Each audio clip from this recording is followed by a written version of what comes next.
Good morning, Louie. Morning, Randy. How are you today? I am unbelievable. How about yourself? Real good, thanks. Appreciate it.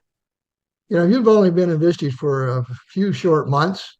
Um, how has being in a Vistage group of your peers, business owners, and CEOs in the local area changed your mindset? Um, it has expanded my mindset in that it's great for me to see other business owners doing things that I'm not doing. Basically, I can get in there and see that Michael's got 15 different companies, and that is something that I had struggled with before, trying to keep everything very simple. And it's nice to know that just that complexity is even possible and manageable. So there's things like that have expanded my mindset for sure. And what about the kind of the belief of where you could go in the future? Has that changed? I've always had a pretty good. I've always had a lot of confidence, so I don't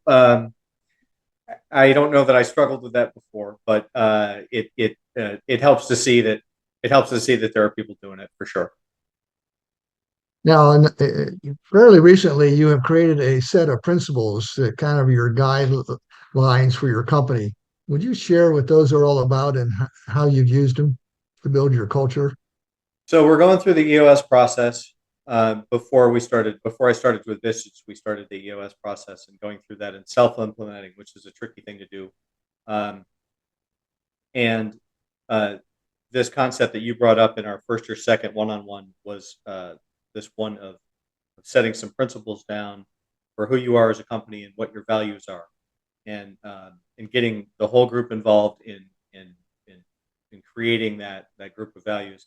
And then brilliantly, I thought it was revolved around 13 weeks in a quarter, the 12 or 13 weeks in a quarter, and and have a set amount of those. So we took a long list of potential values, and we compiled that down to 13. Things like how we communicate with each other and how we treat customers and how we respect property and how we do hard things safely, and made those into short little sentences that really helps us, um, when an issue arises. It helps us deal with it in accordance with those principles that we've already stated. But most importantly, I think the most valuable thing I've got about it is I have a sheet of paper on my desk that has these principles on it that when I sit down with a job interview with somebody, I can check off the boxes for whether I think they're going to be a good fit. And I can turn the page around to them and have them read through it also to make sure that those things align with them. Some people are more aggressive from a sales standpoint than we are. This document states that that's not who we are. So if this isn't a good fit for you, it's best to find that out in the interview process. This has really helped to hire. For me, I think the most valuable part of it is just for hiring, making sure that I'm assessing people properly. And I understand from our one-to-ones, you've actually used this also for retention or to make a decision on who's not a good fit for your culture. Yeah, that assessment goes to beyond to the current employees that we have. That assessment is very valuable for looking at what the issue is, what it came up, and then see how badly aligned is somebody. Is this something that's so fundamental that it's not going to work, or if is this something that we can coach? Yeah, I know one of your principles, they've all impressed me. I thought you did a fantastic job creating them, but one of them that kind of stands out to me was respecting the customer's property. Yep. Now, how do you live that particular principle? Well, it's stated as a respect for others' property, be it the customers, the companies, or your coworkers, right? And just as you would do for yourself. That's how we stated it in the goal. Um, that made it foundational enough that everybody can agree with that. Nobody wants their own stuff disrespected. So, but then we extended that properly to the customers. So included in that is the customer's property. So now all of a sudden, guys are thinking about it like, the customer's property is somebody else's property, just like my own stuff is my own stuff. And I think it helps people. It helps my guys remember that they're in somebody's home. Well, again, I think that's great tool to help build your culture in the company and make decisions how you hire. We had a presenter several years ago that said, if you don't hire for culture, they won't fit your culture. And I think you use that very effectively to define who they are so that they actually do match your culture going on from the very beginning. Um, I know you're currently getting ready to host your first Vistage meeting. I don't know how far along the process you have gotten, but have you thought of or captured any information, any aha moments through that process that have been valuable? In listening to others' presentations, you mean? Well, listening to others and as well as preparing for your own, like doing the SWOT analysis and so forth. Um, yeah. So the other presentations have been terrific. It's been very it's great to see not just the business side of something, but also the personal side of someone and how that fits into their business and how those two things, how those two entities sort of function together.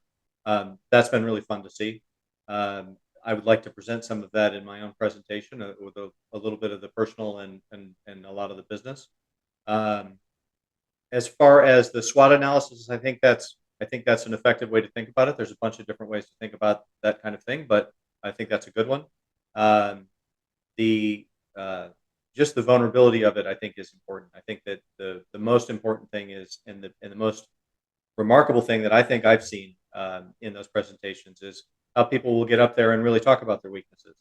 They'll really talk about, hey, this is where we need to improve. This is what we need to work on, and to have a supportive group around you to do that with that really knows your situation and knows kind of a similar situation and has conquered those things before and had those weaknesses before and how they overcame. That's all super. That's super interesting to me. I'm really looking forward to it, honestly. How would you describe your relationship with members in the group? Very solid. It's early on in the process. I think this is the fourth meeting I've been to, but it's very cordial and friendly, and it's honest. It's a real conversation. But they have been very welcoming, and I don't think that I've talked about some pretty personal stuff in those meetings. I don't think there's anything that I feel that it, that I couldn't bring up with them and that they wouldn't deal with responsibly. Well, I think you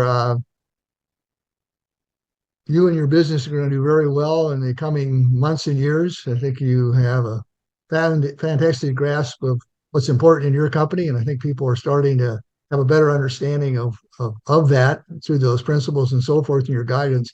I look forward to our continual relationship and building even a stronger company through those experiences. Yeah, through this process, we've really gained some traction, and things are starting to, when you start changing a company's processes, it's very difficult that initial phase of trying to weed that stuff out. But we're actually getting down to the point where we're starting to write processes down, and the expertise of the group is very helpful there, because when you really get down to brass tacks and start to write things down, and start to codify them in the systems of the business, they got to be right. And so this is it's been a nice time for me to do this, because it really does, it helps me to have some confidence in those systems that I'm putting in places and those processes that I'm putting in place, to know that they're on mark. So anyways, it's been great. I've really appreciated all your help. Appreciate your time. Thank you very much. Okay, Randy, thanks.